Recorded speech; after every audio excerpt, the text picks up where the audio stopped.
انسان اپنی خواہشات میں اتنا گھر جاتا ہے کہ اس سے نکلنا اس کے لیے مشکل ہوتا ہے.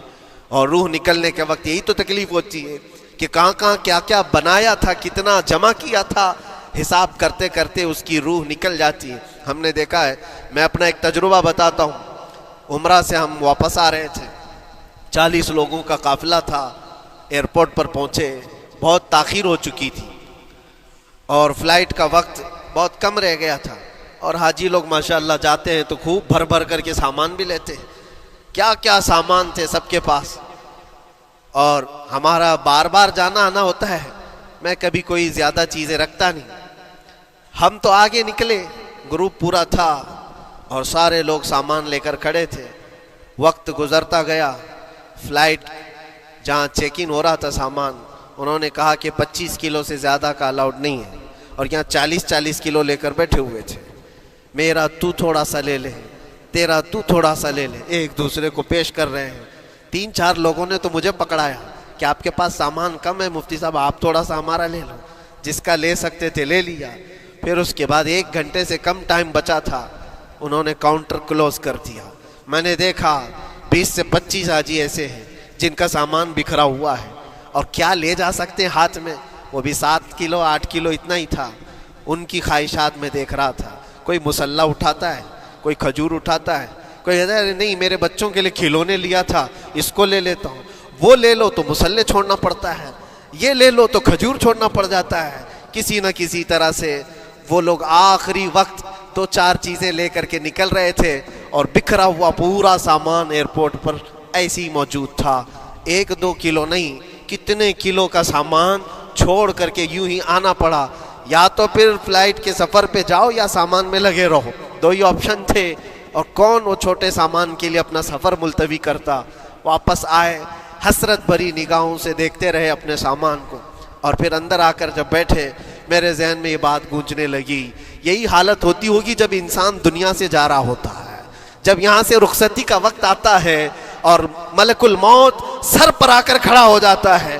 روح نکلنے کے لیے بھی تھوڑا سا وقت باقی ہے, بس منٹوں میں بھی نہیں رہ گیا. جب اس کو نظر آتا ہے, اب یہ سوچتا ہے اتنی نمازیں باقی رہ گئی, اتنی زکوٰۃ بھی رہ گئی, حج بھی تھا, اور بھی کچھ چیزیں کسی کے دینے کے باقی تھے, قرضے بھی تھے. کس چیز کی نصیحت کروں, کس چیز کی وصیت کروں. فلاں جگہ ایک گھر خرید کر کے اس کے ڈاکیومنٹ تو وہاں رکھا تھا, بیٹے کو بھی نہیں بتایا, بیٹی کو بھی نہیں بتایا, پتہ نہیں کس کے ہاتھ لگ جائے گا. یہ خواہشات گھومتی رہتی ہیں, وہ کسی کو بتا بھی نہیں پاتا. ادھر ملک الموت روح نکال کر نکل پڑتے.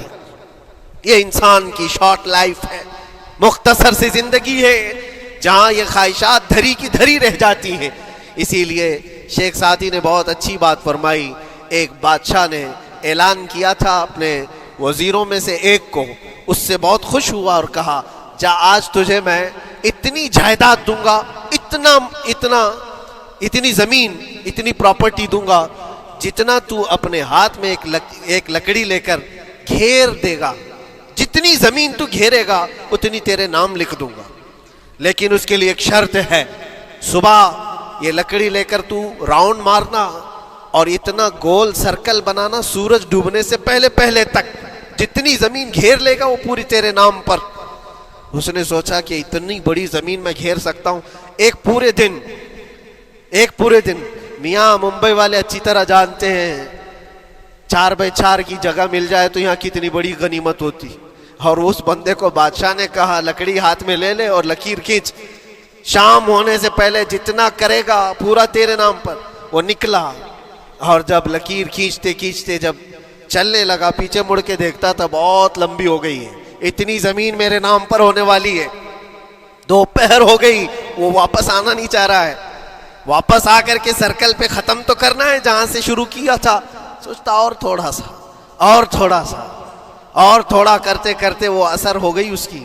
اب اس کو لگا کہ واپس پلٹنا چاہیے. کئی کلومیٹر ہو گئے تھے, اتنے کلومیٹر کی زمین اب وہ اپنے نام پر کروانے والا تھا. لیکن جب واپس پلٹنے کا وقت آیا, سانس پھولنے لگ گئی, کیونکہ صبح سے چل رہا ہے, کھایا بھی نہیں ہے, پیا بھی نہیں ہے, جس چیز کو جمع کرنے کے لیے دوڑتا رہا. اب سورج پیلا پڑ گیا, ڈوبنا کے وقت قریب آنے لگا تو اب بھاگنا شروع کیا. بادشاہ اور اس کے وزیر انتظار کر رہے تھے کہ یہ لوٹے گا بھی.